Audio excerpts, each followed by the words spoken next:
Learning with Earning, world's first live freelancers training portal, providing online top-rated trainers with exclusive live sessions on freelancing skills in Pakistan, USA and Canada. Let's learn and earn from your home.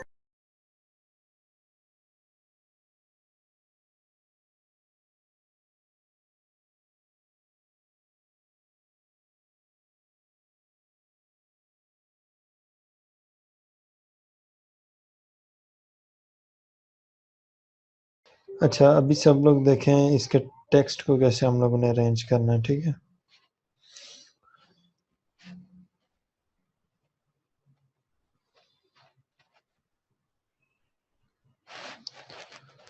जब भी letter की length ज्यादा हो जाए, मतलब अब ये देखें,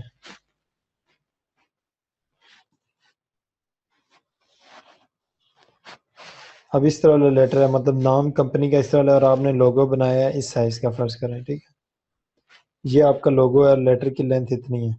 तो इस केस में सूटेबल ये होता है कि आप लोग लास्ट वाली जो चीज़ है, मोस्टली ये आता है जब प्रोडक्शंस वगैरह, या आता है स्टूडियोज, इन केसेस में जब वो पीछे नाम होता है लास्ट पे ये स्टूडियो प्रोडक्शंस, ये चीज़ आ जाती है। तो सबसे सूटेबल चीज़ क्या होती है, आप टॉप पे और इन दोनों आइकन को लाइन कर लें, टेक्स्ट और आइकन को। फिर ये जो नीचे वाला टेक्स्ट है ना, इसको कोई डिफरेंट फॉन्ट दे दें, ये जैसे एक सेकेंड, इसको भी हम रेलवे ही दे देते हैं।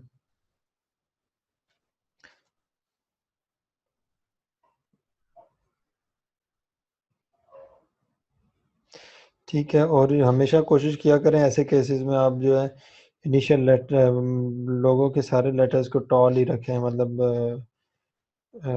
अपर केस में रखें, लोअर केस में रखने का कोई खास फायदा नहीं है, ठीक है। अब इसको आप पैसे करें, ये एस इसका छोटा है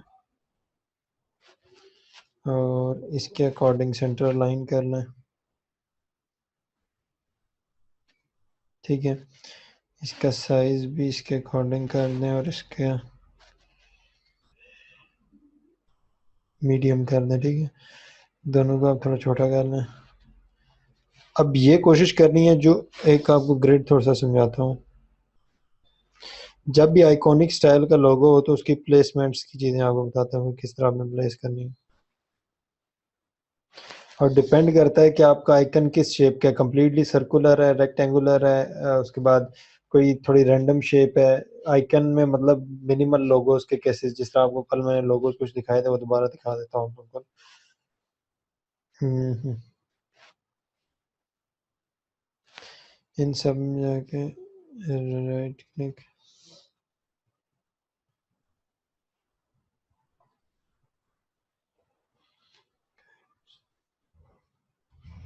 अलाइन टू सिलेक्शन करके ये हो गया, ठीक है।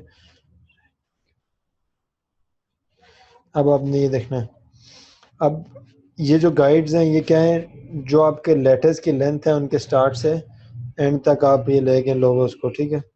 अब आपने जो आइकन बनाना है वो आपका मैक्सिमम इतना बड़ा हो सकता है, मतलब कोशिश करें कि इसके अंदर ही हो, ये जो एरिया है इसके अंदर हो, मतलब कि 3 पोर्शंस में अगर आप अपने टेक्स्ट की लेंथ को डिवाइड करें तो icon should be one of them, ठीक है। अगर टेक्स्ट की लेंथ फर्ज करें मजीद बड़ी है,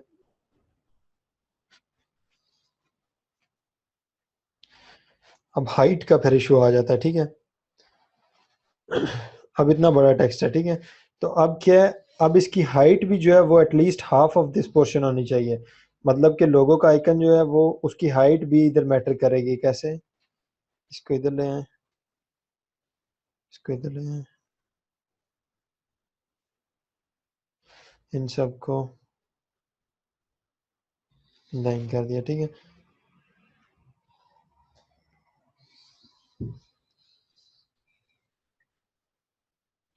ये हो गया, मतलब ओवरऑल वही चीज़ हमने बड़ी कर दी है। साइज अगर आपका सेम रहेगा तो प्रोपोर्शंस वर्क करेंगे। अब अगर मैं इसमें ये देखें ऐसे कर देता हूँ, आपने खुद थोड़ा इसको समझने की कोशिश करनी है कि अगर मैं इसमें ऐसे कर देता हूँ, इतना बड़ा आइकन और इतना छोटा नाम लिख देता हूँ, तो इसकी लुक आप देख रहे हैं किस तरह वाली बन रही है। ग्रिड की लाइंस यार साइड पे ये जो रूलर्स हैं इनके अंदर से आती हैं, ये देखें, ये रूलर्स के अंदर से आती हैं, टॉप से भी यही, साइड से भी यही, ऑलरेडी बता चुका हूँ आप लोगों को।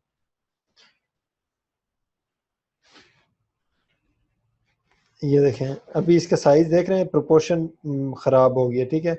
अगर आप इसको बिल्कुल इतना सा कर देते हैं तब भी क्या है, ये बहुत ऑकवर्ड लग रहा है, साइज इसका बहुत बड़ा है और लोगों का साइज बहुत छोटा है। आपने कोशिश ये करनी है, अब आइकन इस शेप के अगर तो तब भी ठीक है, अगर फर्ज करो आइकन आपका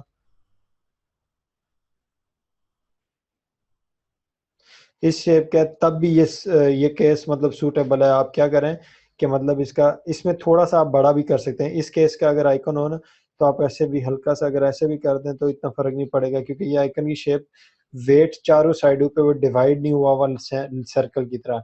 लेकिन अगर आपका आइकन इस तरह ये चीज़ है स्क्वायर शेप का है, तब आपने वही सर्कल वाला रूल फॉलो करना है, इस गाइड से बाहर नहीं आना। ज़्यादा बड़ा करेंगे तो नीचे वाले डिज़ाइन की लुक खराब हो जाएगी। इसके अलावा ये टॉप प्लेसमेंट का रूल था, अगर ऊपर प्लेस करना हो आइकन को तो इसका ये प्रोसीजर होता है। अब टेक्स्ट जो है वो हमेशा आपने कोशिश करनी होती है कि उसकी लेंथ ज़्यादा ना हो।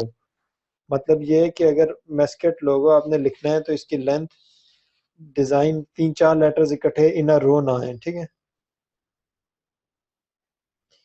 यार चेंज कैसे हुई? शिफ्ट सी दबा के आप लोगों को ये चीज़ें बेसिक्स हैं, काफ़ी दफ़ा बता चुका हूँ। खैर सर्कल की शेप एकदम ये देखो ना, शिफ्ट सी दबा के आप इधर क्लिक करोगे, ये बेसिकली क्या करता है, स्ट्रेट करने के लिए कॉर्नर्स को, राउंड करने के लिए भी यही यूज़ होता है। आपको ऑलरेडी बताया हुआ भी है। ये देखें, इधर से पकड़ के स्ट्रेच किया, इधर से पकड़ के स्ट्रेच किया, फिर से ये कॉर्नर्स राउंड हो जाएंगे। समझ आई? या ये आप इसको इधर क्लिक करोगे, कॉर्नर राउंड कर देगा ये round corner curvature tool round corners को उठाने के लिए यूज होता है। ये देखो, इधर डबल क्लिक किया स्ट्रेट, डबल क्लिक किया राउंड, एक पॉइंट के ऊपर ये कर्वेचर टूल भी यूज हो सकता है। वजाहत समझ आ गई है?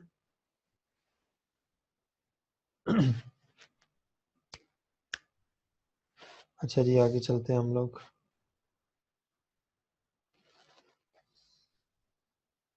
अभी ये देखें, दूसरी चीज होती है टेक्स्ट को, मतलब कुछ नाम होते हैं, इतने लंबे लंबे नाम होते हैं कि वो अरेंज नहीं हो रहे होते, एक लाइन में बड़ी अजीब सी लुक आ रही होती है। तो उनको एक सिंपल तरीका आपको ऑलरेडी बताया है। इसको एक मतलब आधा पोर्शन उनका काट के नीचे ले आओ और उसको कैसे कर दो, सेंटर लाइन कर दो। सेंटर लाइन के बाद नीचे वाले पोर्शन को आप ऐसे छोटा करके इसका एक ये सिंपल इस तरह भी कर सकते हैं जिस तरह ऑलरेडी ये सेट है, या इसको आप ऐसे भी कर सकते हैं कि इसको थोड़ा सा इधर से इसकी लेटर स्पेसिंग थोड़ी बढ़ा दें, ठीक है, और इसके सेंटर में ले आए फिर से ऐसे, ठीक है।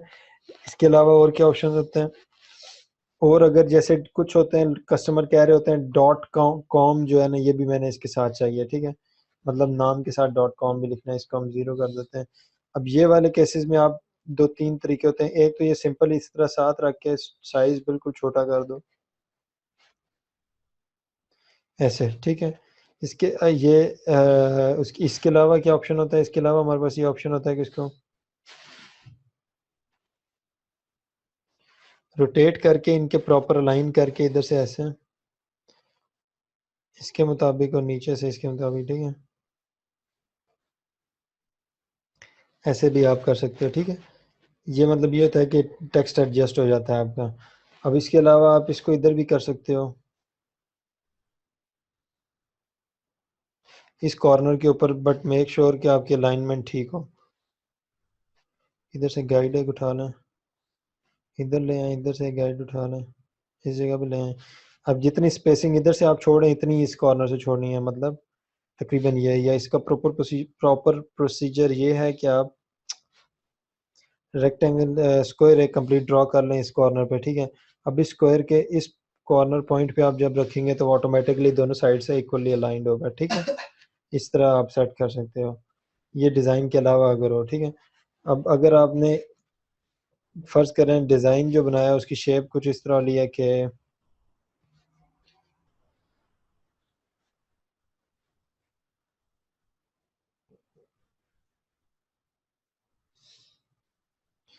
ऐसे शेप है आपकी डिज़ाइन की, फर्ज करें आप इसमें कुछ भी था, मतलब ये एक जनरल आपको कॉन्सेप्ट देने के लिए कह रहा हूँ, ठीक है।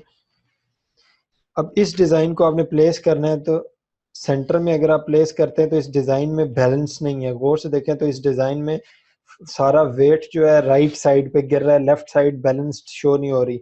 अगर लेफ्ट को मतलब ये लेफ्ट कंसीडर करके देखो तो राइट अनबैलेंस हो रही है। अगर इस पूरी शेप को इस तरह देखो तो अनबैलेंस हो रहा है। अब इस तरह डिजाइन वैसे कोशिश करते हैं कि डिजाइन को बैलेंस रखें। अगर बैलेंस नहीं होता तो डिजाइन आपका कंप्लीट नहीं होता। डिजाइन का पर्पस ये होता है कि बैलेंस हो। अब इसका बैलेंस आपको बताता हूँ मेरे कहने का क्या मतलब है। अब देखें, अब ये बैलेंस्ड शेप लग रही है, इसको आप यूज कर सकते हो किसी भी जगह पे। लेकिन अगर इस तरह वाला डिजाइन होते हैं केसेस कुछ काफी सारे, बल्कि इस तरह वाले भी केसेस होते हैं, ऐसी शेप्स आपको बनानी पड़ती हैं डिफरेंट। तो उनमें क्या होता है, ये शेप से मेरा मतलब ये नहीं है कि कोई ये डिजाइन बना हुआ है। बेसिकली मैं कह रहा हूँ कि फ्लो जो है आपकी शेप का इस तरह वाला बन रहा है, तो आपने क्या करना है। अब इन केसेस में आप लोग डिजाइन को इधर साइड पे भी प्लेस कर सकते हैं इस तरह से, ठीक है, ऐसे करके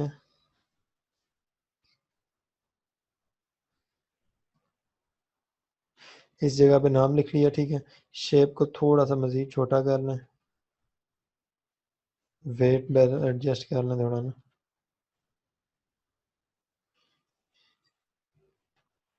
ऐसे कर दिया, ठीक है। अब ये जो डिज़ाइन है ये इधर आ गया, लेकिन ये अगर इनिशियल लेटर है तो वो इधर आएगा। अगर ये लास्ट लेटर है तो इसको आप इधर एडजस्ट कर सकते हैं इस साइड पे, या फिर नीचे इस साइड पे। बट वही अलाइनमेंट गाइड्स जिस तरह आपको बताई हैं, वो जो गाइड्स ये ग्रिड की गाइड्स हैं, ये यूज़ करके प्रॉपर अलाइन करके फिर आपने इस तरह प्लेस करना होता है इसको, ठीक है। इसके अलावा आप ऐसे भी कर सकते हैं कि इसको डिज़ाइन को थोड़ा सा बैलेंस इसको देते हैं हम लोग कैसे,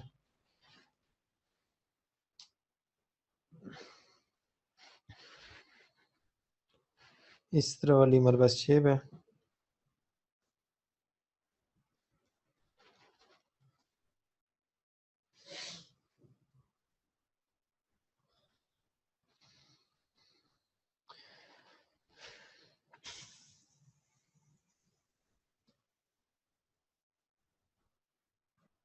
ये फर्ज करें शेप है। अब इसको भी टॉप पे भी आप प्लेस कर सकते हैं, और प्लेसमेंट का ऑप्शन एक आपके पास साइड पे भी होता है। कैसे, इधर ये रख के इधर साथ ये टेक्स्ट, ठीक है। अब इसमें आप टेक्स्ट को ऐसे भी रख सकते हैं, इसके साथ बैक एंड लाइन कर लें, ठीक है। अब इसको थोड़ा सा इधर लेके आए। अब ये देखें, इसमें आपने ये चीज़ ख्याल रखनी है कि टेक्स्ट अगर आपने इक्वल रखना है तो फिर प्रॉपर इक्वल रखें, मतलब कि ये चीज़ हो आपके पास, ठीक है। अगर आपने बड़ा करना है साइज तो फिर दोनों साइड से वेट इसका बराबर हो, जितना टॉप से बाहर जा रहा है इतना ही बॉटम से बाहर जाए, ठीक है।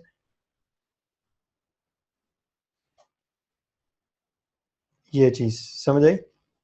प्रेफरेबल ये होता है कि इसका साइज इक्वल रखें, लेकिन अगर इसका बड़ा छोटा करके भी करना चाह रहे हैं तो इतना बड़ा इशू नहीं होता। इसको आप इधर भी रख सकते हैं, इसका प्लेसमेंट जो एक्स्ट्रा लेटर होता है उसकी, ठीक है। सेंटर प्लेसमेंट ज़्यादातर ये जो प्लेसमेंट है ना, ये कब होती है, जब टॉप पे आइकन हो। ये प्लेसमेंट इन केसेस में प्रेफरेबल नहीं होती। कॉर्नर लेफ्ट लाइन सबसे बेस्ट होता है इस तरह वाले केसेस में, ठीक है। अब कुछ शेप्स होती हैं, कुछ केसेस होते हैं जिनमें आपके पास डिज़ाइन जो है वो फर्ज करें ऐसे, जैसे कल मैंने एक लोगो बनाया था मेस्केट के आगे अंदर कोई ना डिज़ाइन आप इस तरह बना रहे हैं जो किसी लेटर को स्मार्टली आपने कन्वर्ट किया है, ठीक है। जैसे कि अब जैसे फर्ज करें इसमें कोई हमारे पास डब्ल्यू की शेप है।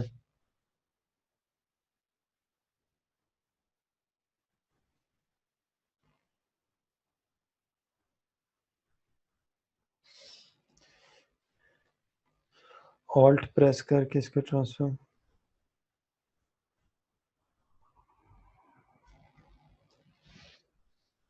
एक सेकंड दोबारा से बना लेते हैं। ऐसे करके प्लस से एंकर पॉइंट ऐड किया, प्लस का बटन प्रेस करके, ये ऑलरेडी आप लोगों को सारा कुछ बताया हुआ है, ठीक है।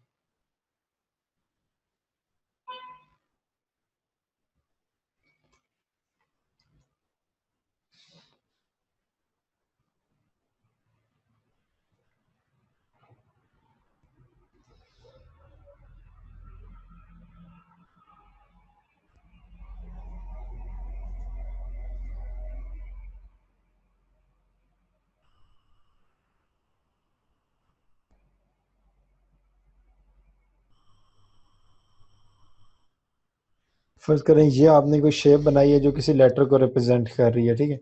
अब ये शेप अगर आपने इंगेज करने का इसको क्या तरीका है, काफ़ी सारे हैं। एक तो टॉप पे जिस तरह कर सकते हैं, लेफ्ट ऑलरेडी बता दिया है।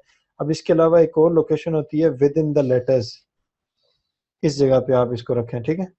तो ये कैसे आप कर सकते हैं कि इस लेटर को अलहदा कर लिया कंट्रोल एक्स प्रेस करके वर्ड को, ठीक है, टी इसको अलहदा कर लिया, इसको इधर आपने इन दोनों को किया मर्ज, इसको लाइन कर दिया with respect to this one, इसको लाइन कर दिया इसके लिहाज से सेंटर में। अब ये देखें सॉफ्टवेयर ये कह रहा है कि दिस इज सेंटर लाइंड। अब आप असल में चेक करें कि ये वाकई सेंटर लाइन है।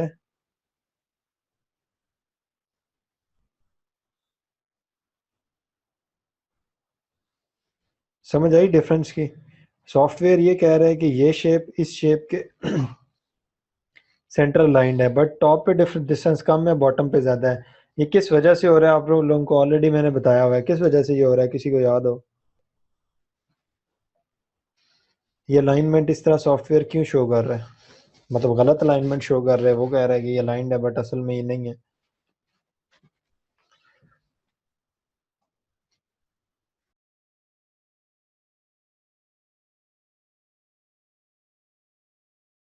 उम्मीद करती हूँ स्टूडेंट्स आपको आज का टॉपिक भी समझ आया होगा। जो चीज़ें आपने समझी हैं वो नोट्स की फॉर्म में भी अवेलेबल हैं। मेक श्योर आप ये वीडियो को बार बार रिप्ले करें जब तक आपके जहनों में डाउट्स क्लियर नहीं हो जाते।